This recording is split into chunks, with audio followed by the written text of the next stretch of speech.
Isipin nyo, habang nandun sila sa stick pa ako magkamali ng size. So regarding the price, i-check nyo lang yung pricing na...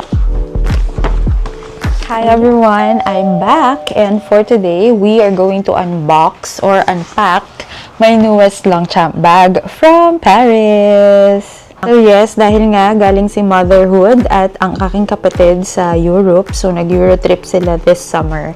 So naisip ko na magpabili ng Longchamp bag because I actually needed a big bag where I can fit my laptop. So isipin nyo, habang nandun sila sa store, I was actually checking kung ano talaga yung size na perfect for my MacBook Air. And buntik pa ako magkamali ng size. So buti na lang nakapag-research ako ng maigi before asking them to purchase the bag. And yun, nakuha ko ang aking bag na kasyang-kasya ang aking MacBook Air. Anyway, yung pinuntahan pala nilang store sa Paris, it's actually far from the city. So, hindi na sila nakabalik. And that's the reason why hindi na rin tayo nakapagpasabay ng mga bags na Longchamp. As much as possible na gusto ko sanang magpasabay. Kaya lang mahirap din kasi during that time, so gabi na dito, dinner na dito sa Philippines. Tapos, nandun sila sa store. And mahirap makipag-usap sa mga tao na gusto magpasabay, medyo matagal mag-response. So, hindi na rin sila kasi makakabalik doon. Medyo mahal din yung pamasahe. Yun, anyway, yung kapatid ko nakapagpabili rin ng bag. Siya ata ang merong naipasabay dahil mabilis niyang nakausap yung mga ka-work niya. Eh, wala naman akong ka-work na natatanungin. So, yan. Anyway, let's unbox our Longchamp bag. Ganito pala yung nilagyan niya dahil doon nila binili. Pero meron silang brown na Longchamp paper bag na pinaglagyan din for them to carry it. Tapos, ako na yung naglagay ng Longchamp bag dito sa loob ng envelope na to when I got it from them. So, ayan siya.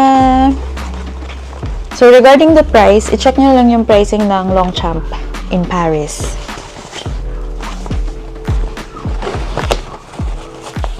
Yeah! So, yun na siya, guys.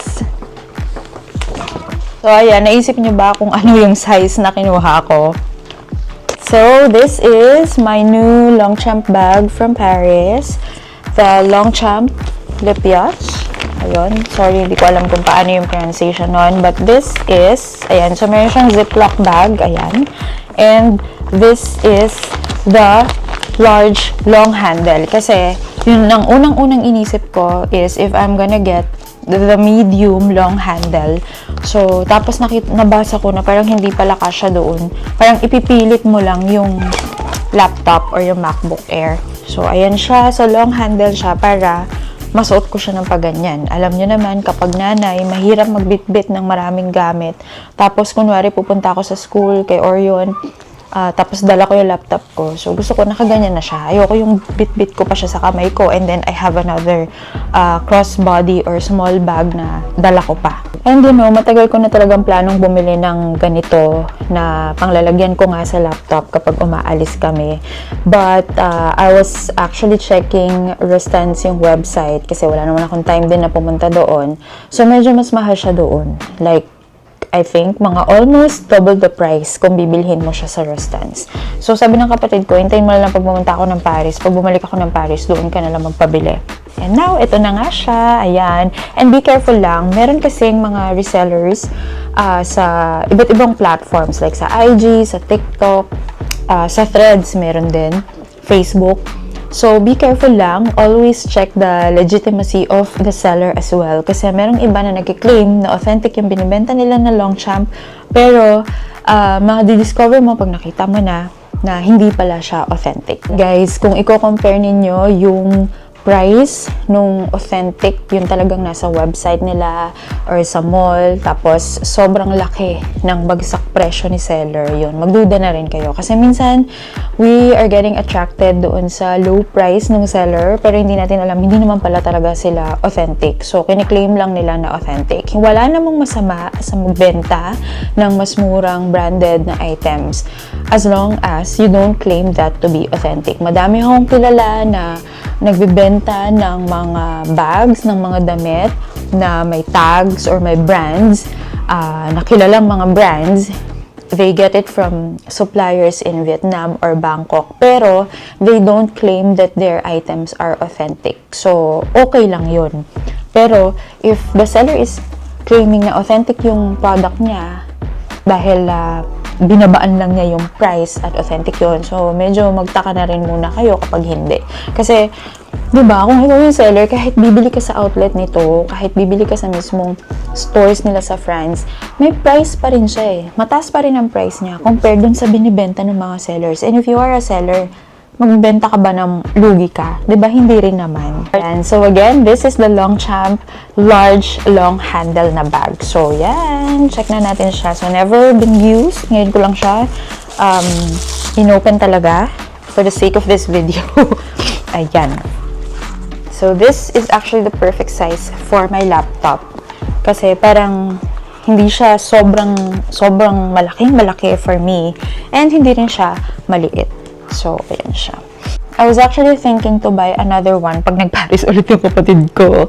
Pero yung ano naman, yung parang isang color lang siya. Hindi yung brown yung dito. Yun. So, ayan siya.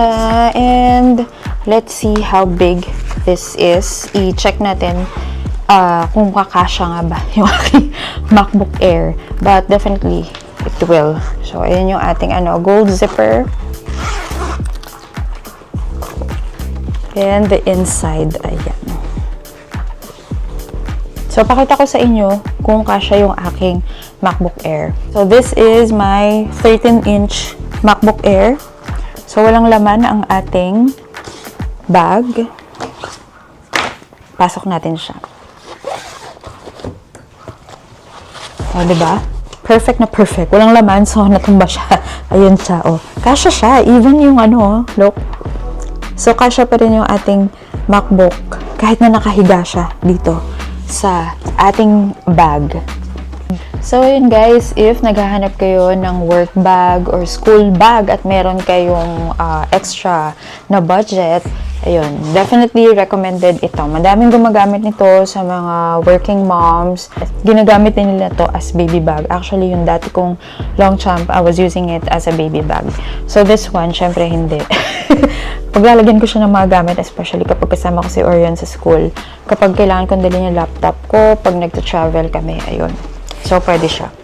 This is the perfect size for me para malagay ko lahat ng essentials ko kapag umaalis kami. Ayan, 'di ba? So, ayan, 'di ba? Oh, sabi ko sa inyo kasi kapag short yung handle nito, mahihirapan akong bitbitin siya.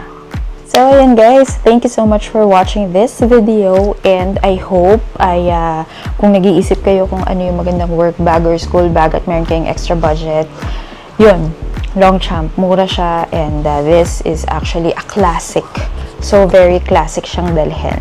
Thank you so much for watching this video and don't forget to subscribe kung hindi pa kayo nakasubscribe dito sa aming channel. Bye!